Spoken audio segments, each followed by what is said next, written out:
This is the Minolta 7000i.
This is a 35mm film camera.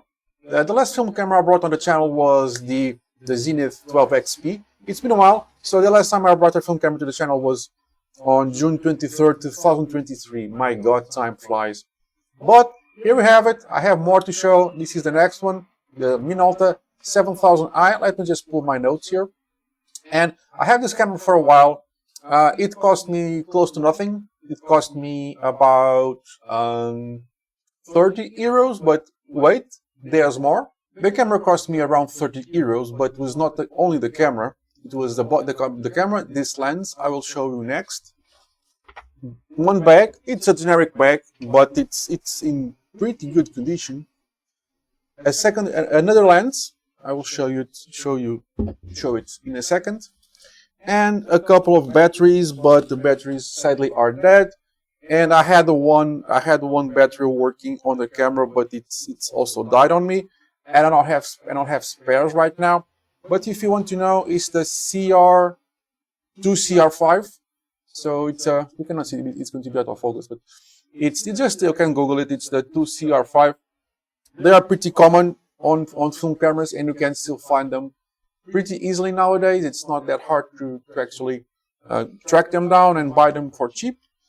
And I also received the paperwork with the camera, but since I had a recent move, it's probably still in storage. But I got the bag, I got the camera, I got two lenses, and I really cannot complain all too much. It was nice. I need to track down the papers. I also had the instruction manuals and all of that, but I put everything in a binder so it will be safe in the move.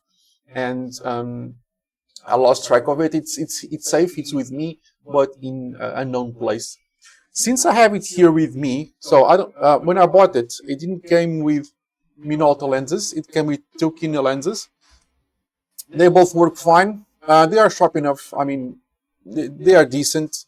I have no complaints. So this one is the 70-110.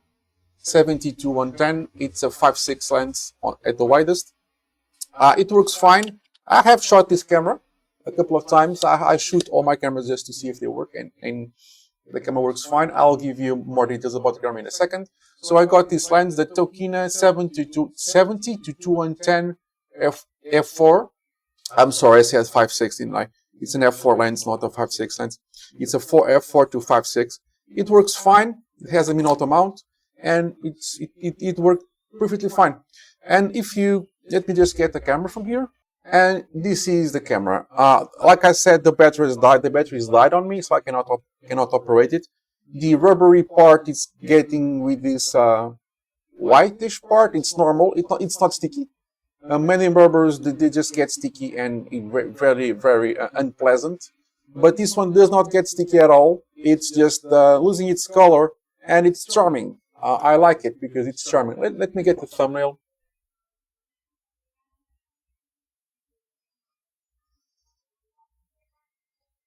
Thumbnail. And it works. It's not sticky at all. I have some that the plastics or the rubbery parts get really sticky and very unpleasant. This one I can handle it just fine, and it does not stick at all. And this one, this length, it's a 28 to 70, 2.8 to 4.5, so it can get really wide at widest, really wide at the widest. So it's a zoom lens. The zoom, again, this lens works perfectly fine and has a macro feature, which can be handy sometimes.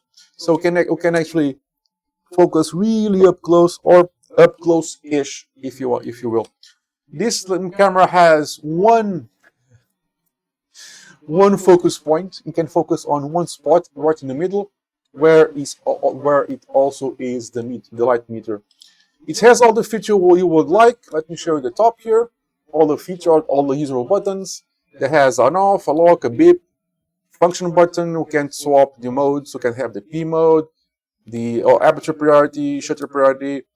Pretty much what you would expect about this camera. It has a spot meter button, dedicated spot meter button. So if you know Minoltas of this time period, you will know that they are usually advanced for that time. They also have always have some sort of feature that kind of made them stand out.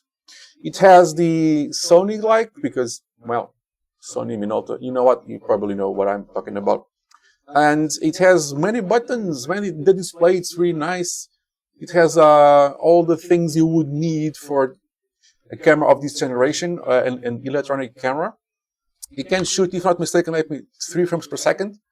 Yeah, it can shoot 3 frames per second. That's pretty impressive. And it can go all the way to 1/4000th of a second.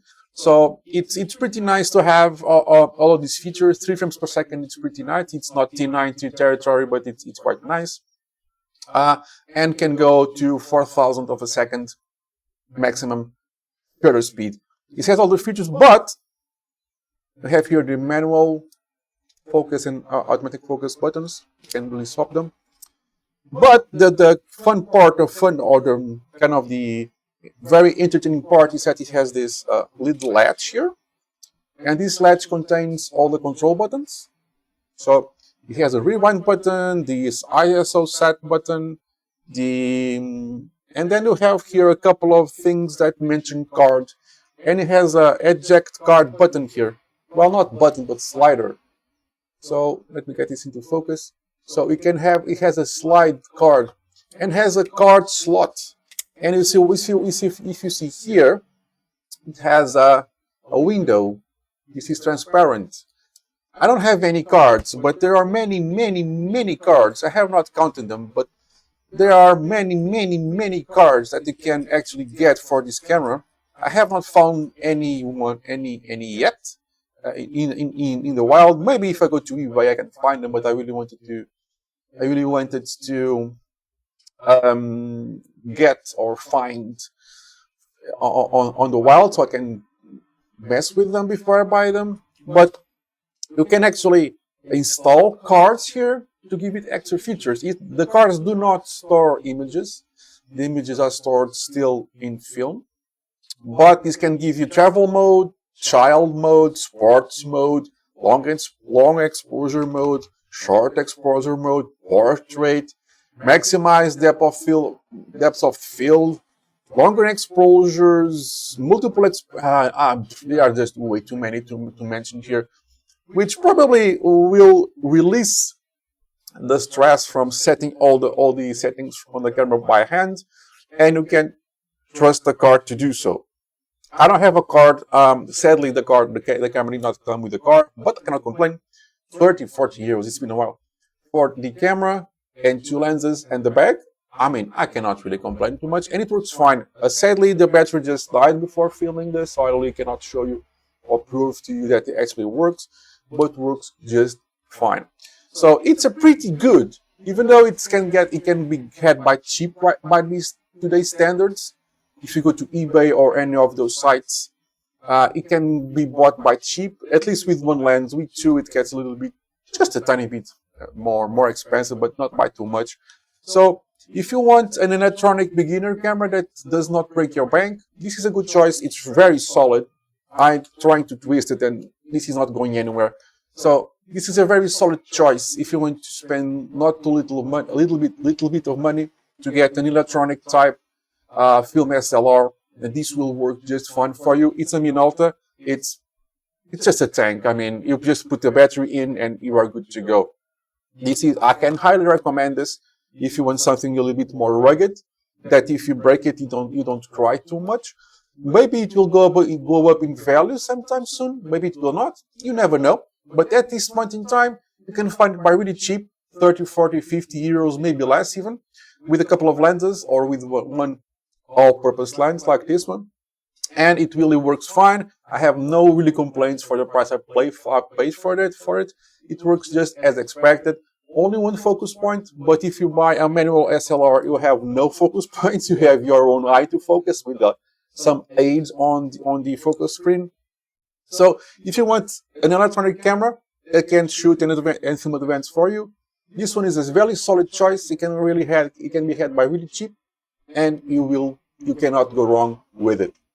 If you have any questions about the Minolta Dynax 7000i, I'm happy to reply to you. I'm happy to if you have any doubts about its function, if it has A or B thing in it, or if you have any questions about anything about this camera, I'm happy to reply to you. Just put it down below in the comments. And like and subscribe, because that really helps the channel. And I'll see you in the next one.